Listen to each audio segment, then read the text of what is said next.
നമസ്കാരം. പുതിയൊരു വീഡിയോയിലേക്ക് എല്ലാവർക്കും ഒരിക്കൽ കൂടി സ്വാഗതം. സെപ്റ്റംബർ മാസത്തിലെ മൈത്രേയ മുഹൂർത്തത്തെക്കുറിച്ചാണ് ഇന്നത്തെ വീഡിയോയിലൂടെ പറയാൻ പോകുന്നത്. സെപ്റ്റംബർ 10-ാം തീയതി, അതായത് ഇന്നാണ് സെപ്റ്റംബർ മാസത്തിലെ ആദ്യത്തെ മൈത്രേയ മുഹൂർത്തം വരുന്നത്. ചൊവ്വാഴ്ചയും ശനിയാഴ്ചയും മൈത്രേയ മുഹൂർത്തം വന്നാൽ അതിന് 100% ഫലം ലഭിക്കുന്നതാണ്. അതുകൊണ്ട് തന്നെ ചൊവ്വാഴ്ചയും ശനിയാഴ്ചയും വരുന്ന മൈത്രേയ മുഹൂർത്തം ഒരു കാരണവശാലും ആരും പാഴാക്കരുത്. ഇന്ന് മൈത്രേയ മുഹൂർത്തം എപ്പോഴാണെന്ന് നോക്കാം. രാവിലെ 10:36 മുതൽ ഉച്ചയ്ക്ക് 12:47 വരെയാണ് മൈത്രേയ മുഹൂർത്തം വരുന്നത്. ഈ ഒരു മൈത്രേയ മുഹൂർത്തത്തിന്റെ മധ്യത്തിലുള്ള സമയം ഏതാണെന്നാൽ ഇന്ന് രാവിലെ 11:19 മുതൽ 12:02 വരെയാണ് മൈത്രേയ മുഹൂർത്തത്തിന്റെ മധ്യത്തിലുള്ള സമയം എന്ന് പറയുന്നത്. ഈ ഒരു സമയം വളരെയധികം പവർഫുള്ളായ ടൈമാണ്. അതുകൊണ്ട് തന്നെ ഈ ഒരു സമയത്ത് പണം കവറിലേക്ക് വെക്കുന്നത് അത്യുത്തമമാണ്. ഈ ഒരു സമയത്ത് ആരിൽ നിന്നാണോ നിങ്ങൾ കടം വാങ്ങിയത് ആ വ്യക്തിക്ക് നിങ്ങൾ വാങ്ങിയ മുതലിൻ്റെ 1% നേരിട്ട് നൽകാൻ സാധിച്ചാൽ അങ്ങനെ ചെയ്യുന്നത് അത്യുത്തമമാണ്. നേരിട്ട് നൽകുവാൻ സാധിച്ചില്ല എങ്കിൽ ഓൺലൈനായി ഈ ഒരു സമയത്ത് തന്നെ നിങ്ങൾക്ക് ട്രാൻസ്ഫർ ചെയ്തു കൊടുക്കാവുന്നതാണ്. നിങ്ങളുടെ കടങ്ങൾ അത് എത്ര വലുതാണെങ്കിലും ശരി, ഏത് കടമാണെങ്കിലും ശരി, ഉദാഹരണത്തിന് ബാങ്ക് ലോൺ, വീട് ലോൺ, ഗോൾഡ് ലോൺ, വിദ്യാഭ്യാസ ലോൺ, അതല്ലെങ്കിൽ മറ്റുള്ളവരിൽ നിന്നും കടമായി വാങ്ങിയ തുകയാണെങ്കിലും ശരി, അങ്ങനെ ഏത് കടമാണെങ്കിലും ആ കടങ്ങൾ വളരെ പെട്ടെന്ന് തീർന്നു കിട്ടുവാൻ മൈത്രേയ മുഹൂർത്തത്തിൽ ഈ വഴിപാട് ചെയ്താൽ നിങ്ങൾ പോലും പ്രതീക്ഷിക്കാത്ത തരത്തിൽ വളരെ വേഗത്തിൽ ആ കടങ്ങൾ മുഴുവൻ തീർന്നു കിട്ടുന്നതാണ്. ഈ മൈത്രേയ മുഹൂർത്തത്തിൽ വഴിപാട് ചെയ്ത് ഒരുപാട് പേർക്ക് അവരുടെ കടങ്ങൾ തീർക്കുവാനും പണയത്തിലുള്ള സ്വർണങ്ങൾ തിരികെ എടുക്കുവാനും സാധിച്ചിട്ടുണ്ട്. അതുകൊണ്ട് തന്നെ കടബാധ്യത മൂലം വിഷമിക്കുന്നവരാണ് നിങ്ങളെങ്കിൽ തീർച്ചയായും ഈ മൈത്രേയ മുഹൂർത്തത്തിൽ ഈ വഴിപാട് മറക്കാതെ ചെയ്യുക. മൈത്രേയ മുഹൂർത്തത്തിൽ ഈ വഴിപാട് ചെയ്യുവാൻ ഒരുപാട് പണച്ചെലവിൻ്റെ ആവശ്യമില്ല. വഴിപാടിനായി ആവശ്യമുള്ളത് ഒരു പ്ലെയിൻ കവർ. പ്ലെയിൻ കവർ ഇല്ല എങ്കിൽ നിങ്ങളുടെ കയ്യിലുള്ള ഏത് കവറും ഉപയോഗിക്കാവുന്നതാണ്. അതല്ലെങ്കിൽ ഏതെങ്കിലും കല്യാണക്കുറികളുടെ കവർ ഉണ്ടെങ്കിൽ അതും ഉപയോഗിക്കാവുന്നതാണ്. ഒരു പ്ലെയിൻ കവർ, ഒരു ബേ ലീഫ്, അതിനോടൊപ്പം ഒരു ചെറിയ കഷ്ണം പച്ചക്കർപ്പൂരം. നിങ്ങളുടെ കയ്യിൽ പച്ചക്കർപ്പൂരം ഇല്ല എങ്കിൽ അതിനു പകരമായി ഒരു ഏലക്കയും എടുക്കാവുന്നതാണ്. പിന്നീട് നിങ്ങളുടെ കയ്യിലുള്ള ഒരു നിശ്ചിത തുക 10 രൂപയോ 20, 50, 100, 500 അങ്ങനെ നിങ്ങളുടെ കയ്യിലുള്ള തുക എടുക്കാവുന്നതാണ്. ആദ്യം തന്നെ എടുത്തു വെച്ചിരിക്കുന്ന ബേ ലീഫിൽ നിങ്ങളുടെ കടം, അതായത് ഏത് കടമാണോ നിങ്ങൾക്ക് വീടാനുള്ളത് ആ കടം തീരണമെന്ന് എഴുതുക. ബേ ലീഫിൻ്റെ ഏറ്റവും മുകളിലായിട്ട് എഴുതാവുന്നതാണ്. വീട് ലോണാണ് നിങ്ങൾക്ക് തീരാനുള്ളതെങ്കിൽ വീട് ലോൺ തീരണമെന്ന് ആ ബേ ലീഫിന് ഏറ്റവും മുകളിലായി എഴുതുക.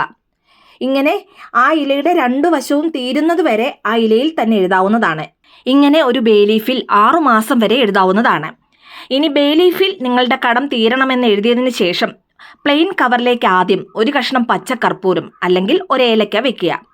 അതിനുശേഷം എഴുതിയ ബേ ലീഫ് കവറിനുള്ളിലേക്ക് വെക്കുക. പിന്നീട് നിങ്ങളുടെ കുലദൈവത്തെയും ഇഷ്ടദൈവത്തെയും നല്ലതുപോലെ പ്രാർത്ഥിച്ച് ഏത് കടമാണോ തീരാനുള്ളത് ആ കടം എത്രയും പെട്ടെന്ന് തീർന്നു കിട്ടണമേ എന്ന് പ്രാർത്ഥിച്ചുകൊണ്ട് നിങ്ങളുടെ കയ്യിലുള്ള ഒരു നിശ്ചിത തുക ഈ കവറിലേക്ക് വെക്കാവുന്നതാണ്. അതിനുശേഷം ഈ കവർ നിങ്ങളുടെ പൂജാമുറിയിലോ അതല്ലെങ്കിൽ നിങ്ങളുടെ അലമാരയിലോ സൂക്ഷിച്ചു വെക്കാവുന്നതാണ്.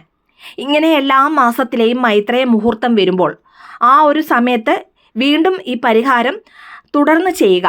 അതായത് നിങ്ങളുടെ കടം തീരുന്നത് വരെ ഈ ഒരു പരിഹാരം ചെയ്യുക.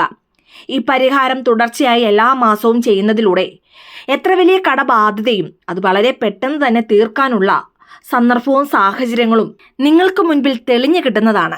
എല്ലാ മാസത്തിലെയും മൈത്രേയ മുഹൂർത്തം വരുമ്പോൾ ബേ ലീഫിൽ വീണ്ടും ആ കടം തീരണമെന്ന് ആദ്യം എഴുതിയതിൻ്റെ തൊട്ട് താഴെയായി എഴുതുക. പിന്നീട് നിങ്ങളുടെ കയ്യിലുള്ള ഒരു നിശ്ചിത തുക വീണ്ടും വെക്കേണ്ടതാണ്. നിങ്ങളുടെ കടം തീരുന്നത് വരെ എല്ലാ മാസവും മൈത്രേയ മുഹൂർത്തത്തിൽ ഒരു നിശ്ചിത തുക കവറിലേക്ക് വെക്കേണ്ടതാണ്. അതുപോലെ തന്നെ ശ്രദ്ധിക്കേണ്ട മറ്റൊരു കാര്യം, മൈത്രേയ മുഹൂർത്തത്തിൽ കവറിലേക്ക് പണം വെക്കുമ്പോൾ ഒരു കാരണവശാലും നിങ്ങളുടെ കടം തീരുന്നതിന് മുൻപായി കവറിൽ വെക്കുന്ന പണം തിരികെ എടുക്കുവാൻ പാടില്ല. അതുപോലെ തന്നെ ശ്രദ്ധിക്കേണ്ട മറ്റൊരു കാര്യമുണ്ട്. ബേ ലീഫിൻ്റെ 2 വശവും എഴുതി തീർന്നു കഴിഞ്ഞാൽ ആ ബേ ലീഫിൽ കുറച്ച് നല്ലെണ്ണയോ വെളിച്ചെണ്ണയോ പുരട്ടി ആ ഇല ഒരു മെഴുകുതിരി നാളത്തിലോ അല്ലെങ്കിൽ വിളക്കിൻ്റെ നാളത്തിലോ കത്തിച്ച് കളയാവുന്നതാണ്. കത്തിച്ചു കഴിഞ്ഞ് അതിൻ്റെ ചാരം കാറ്റിൽ ഊതിവിടുകയോ അല്ലെങ്കിൽ ഒഴുകുന്ന വെള്ളത്തിൽ ഒഴുക്കി വിടാവുന്നതുമാണ്. വീണ്ടും പുതിയ ബേ ലീഫിൽ ഈ കടം തീരുന്നത് വരെ ഇതേ രീതിയിൽ തന്നെ എഴുതി കവറിലേക്ക് വെക്കാവുന്നതാണ്. മൈത്രേയ മുഹൂർത്തത്തിൻ്റെ മധ്യത്തിലുള്ള ഈ ഒരു സമയത്ത് അല്ലെങ്കിൽ മൈത്രേയ മുഹൂർത്തത്തിൽ നിങ്ങൾ ആരിൽ നിന്നാണോ പണം വാങ്ങിയത് ആ വ്യക്തിക്ക് മുതലിൻ്റെ കുറച്ചു ഭാഗം, ഒരു കാരണവശാലും പലിശ നൽകരുത്. വാങ്ങിയ മുതലിൻ്റെ ഒരു ഭാഗം നേരിട്ട് നൽകുകയോ അല്ലെങ്കിൽ ഓൺലൈനായി ട്രാൻസ്ഫർ ചെയ്തു കൊടുക്കുകയോ ചെയ്യുന്നവർ ഒരു കാരണവശാലും കവറിലേക്ക് പണം വെക്കേണ്ട ആവശ്യമില്ല. കാരണം ഓൾറെഡി നിങ്ങൾ പണം നേരിട്ട് നൽകി കഴിഞ്ഞു. നേരിട്ട് ഇങ്ങനെ നൽകുവാൻ സാധിക്കാത്തവരാണ് കവറിലേക്ക് ഈ ഒരു സമയത്ത് പണം വെക്കേണ്ടത്. നിങ്ങളുടെ വീട്ടിലിരുന്നോ, ജോലി ചെയ്യുന്ന സ്ഥാപനത്തിലിരുന്നോ, അതല്ലെങ്കിൽ നിങ്ങൾ എവിടെയാണോ ഉള്ളത് അവിടെ ഇരുന്ന് ഈ ഒരു വഴിപാട് നിങ്ങൾക്ക് ചെയ്യാവുന്നതാണ്. ഇനി മൈത്രേയ മുഹൂർത്തത്തിന്റെ മധ്യത്തിലുള്ള സമയം നിങ്ങൾക്ക് ഈ ഒരു വഴിപാട് ചെയ്യുവാൻ സാധിച്ചില്ല, അതുകൊണ്ട് ഇനി ചെയ്യുവാൻ സാധിക്കില്ലേ എന്ന് കരുതി വിഷമിക്കേണ്ട. മൈത്രേയ മുഹൂർത്തം ആരംഭിച്ചതിന് ശേഷം, അതായത് 10:36 മുതൽ മൈത്രേയ മുഹൂർത്തം അവസാനിക്കുന്ന 12:47 ഏത് സമയത്തും ഈ ഒരു വഴിപാട് ചെയ്യാവുന്നതാണ്. ഇന്ന് മൈത്രേയ മുഹൂർത്തത്തിൽ വഴിപാട് ചെയ്യുന്നതിന് മുൻപായി നിങ്ങളുടെ ഇടത് കൈയുടെ മണിക്കെട്ടിൽ, അതായത് വാച്ച് കെട്ടുന്ന ആ ഒരു ഭാഗത്ത് ഈ ഒരു ഏഞ്ചൽ നമ്പർ കൂടി എഴുതുക. അതായത് 897. പണത്തെ നല്ല രീതിയിൽ ആകർഷിക്കുവാൻ ശക്തിയുള്ള, ഊർജമുള്ള ഏഞ്ചൽ നമ്പറാണിത്. അതുകൊണ്ട് തന്നെ നിങ്ങളുടെ ഇടത് കൈയിൽ ഈ നമ്പർ എഴുതുക. അതിനുശേഷം ഈ ഒരു വഴിപാട് ചെയ്യുക. നിങ്ങളുടെ ആ കടം തീർക്കുവാനുള്ള പണം ഒരു കാന്തം പോലെ നിങ്ങളിലേക്ക് ആകർഷിച്ചെത്തുന്നതാണ്. ഇനി നിങ്ങളുടെ വീട്ടിലിരുന്നല്ല ഈ ഒരു പരിഹാരം ചെയ്യുന്നതെങ്കിലും മറക്കാതെ തന്നെ കവറിലേക്ക് പണം വെക്കുന്നതിന് മുൻപ് തന്നെ ആദ്യം നിങ്ങളുടെ കയ്യിൽ ഈ ഏഞ്ചൽ നമ്പർ എഴുതുക. പിന്നീട് വേണം കവറിലേക്ക് പണം എടുത്തു വെക്കുവാൻ. ഇനി ഈ ഒരു വഴിപാട് ചെയ്യുവാൻ യാതൊരു വിധത്തിലുള്ള നിയന്ത്രണങ്ങളുമില്ല. അതായത് കുളിച്ചതിന് ശേഷം മാത്രമേ ചെയ്യുവാൻ പാടുള്ളൂ, നോൺ വെജ് കഴിച്ചു പോയി, അതല്ലെങ്കിൽ പീരിയഡ്സ് ആണ്, ഇത് ചെയ്യുവാൻ പാടുണ്ടോ, അല്ലെങ്കിൽ പുലവാലായ്മയാണ്, അങ്ങനെ യാതൊരു വിധത്തിലുള്ള റൂൾസ് ആൻഡ് റെഗുലേഷൻസും ഈ ഒരു വഴിപാട് സംബന്ധമായിട്ടില്ല. ഇനി നിങ്ങൾക്ക് ഒന്നിൽ കൂടുതൽ കടമുണ്ടെങ്കിൽ ടോട്ടൽ എത്ര കടമുണ്ടോ അത്രയും കടത്തിന് ആവശ്യമുള്ള പ്ലെയിൻ കവറും ബേ ലീഫും പച്ചക്കർപ്പൂരവും നിശ്ചിത തുകയും എടുക്കേണ്ടതാണ്. അതായത് 3 കടമുണ്ടെങ്കിൽ 3 പ്ലെയിൻ കവറും 3 ബേ ലീഫും എടുക്കുക. സ്ത്രീ പുരുഷ ഭേദമന്യേ ആർക്കും എവിടെയിരുന്നും ഈ ഒരു പരിഹാരം ചെയ്യാവുന്നതാണ്. ഏത് കാര്യം ചെയ്യുമ്പോഴും അതിൽ പൂർണ്ണമായ വിശ്വാസമാണ് പ്രധാനം. പൂർണ്ണ വിശ്വാസത്തോടു കൂടി നിങ്ങളുടെ കുലദൈവത്തെയും ഇഷ്ടദൈവത്തെയും നല്ലതുപോലെ പ്രാർത്ഥിച്ച് ഈ ഒരു പരിഹാരം ചെയ്തു നോക്കൂ. തീർച്ചയായും എത്ര തീരാത്ത കടങ്ങൾ പോലും പടിപടിയായി കുറഞ്ഞ് ആ കടം വളരെ വേഗത്തിൽ തീർന്നു കിട്ടുന്നതാണ്. മാത്രമല്ല, പണയത്തിലുള്ള സ്വർണങ്ങൾ ഉണ്ടെങ്കിൽ ആ സ്വർണങ്ങളെല്ലാം എത്രയും പെട്ടെന്ന് നിങ്ങൾക്ക് തിരികെ എടുക്കുവാൻ സാധിക്കുന്നതുമാണ്. ഇപ്പോൾ ലോണുകളൊക്കെ ഉള്ളവരാണെങ്കിൽ ഈ മൈത്രേയ മുഹൂർത്തം വരുന്ന ആ ഒരു സമയത്ത് ലോണിന്റെ എമൗണ്ട് നിങ്ങൾക്ക് ട്രാൻസ്ഫർ ചെയ്തു കൊടുക്കാവുന്നതാണ്. നിങ്ങളുടെ ലോൺ വളരെ പെട്ടെന്ന് തീർക്കാനുള്ള സന്ദർഭവും നിങ്ങളെ തേടിയെത്തുന്നതാണ്. ചിലരെ സംബന്ധിച്ച് 1-2 മാസം മൈത്രേയ മുഹൂർത്തത്തിൽ വഴിപാട് ചെയ്യുമ്പോഴേക്കും അവരുടെ കടങ്ങൾ തീരുന്നതാണ്. മറ്റു ചിലരെ സംബന്ധിച്ച് 6 മാസം മൈത്രേയ മുഹൂർത്തത്തിൽ വഴിപാട് ചെയ്താലും ചിലപ്പോൾ അവരുടെ കടം തീരണമെന്നില്ല. ഇതൊന്നും ചെയ്തിട്ട് എനിക്കൊരു ഫലവും കിട്ടുന്നില്ല എന്ന് കരുതി വിഷമിക്കാതെ നമ്മൾ ഒരു കാര്യം മനസ്സിലാക്കുക. മുൻജന്മ കർമ്മഫലം മൂലമാണ് നമുക്ക് കടബാധ്യതയും രോഗങ്ങളും വിപത്തുകളും വന്നു ചേരുന്നത്. നമ്മുടെ കർമ്മഫലം കുറയ്ക്കുവാനുള്ള വഴികളും ഇതിലൂടെ നമ്മൾ ചെയ്യുക. കാരണം നാമജപം, ക്ഷേത്രദർശനം, ഇതിലൂടെയൊക്കെ കർമ്മവിനകൾ കുറയ്ക്കുവാൻ സാധിക്കുന്നതാണ്. കർമ്മവിനകൾ കുറയുന്തോറും നമ്മൾ ചെയ്യുന്ന വഴിപാടിനും പ്രാർത്ഥനയ്ക്കും വളരെ പെട്ടെന്ന് ഫലമുണ്ടാകുന്നതാണ്.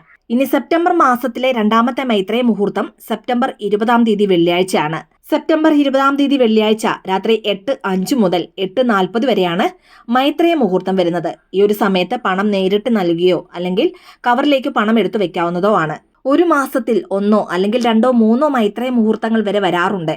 ഇതിൽ ഏതെങ്കിലും ഒരു പ്രാവശ്യം വഴിപാട് ചെയ്താൽ മതിയാകും. ഇന്ന് ചൊവ്വാഴ്ചയോട് ചേർന്ന് വരുന്ന ഈ ഒരു മൈത്രേയ മുഹൂർത്തത്തിൽ വഴിപാട് ചെയ്താൽ 100% ഫലം ഉണ്ടാകുന്നതാണ്. അതുകൊണ്ട് തന്നെ സാധിക്കുന്നവർ ഇന്ന് ഉച്ചയ്ക്ക് 12:47 മുൻപായി ഈ ഒരു പരിഹാരം ചെയ്യുക.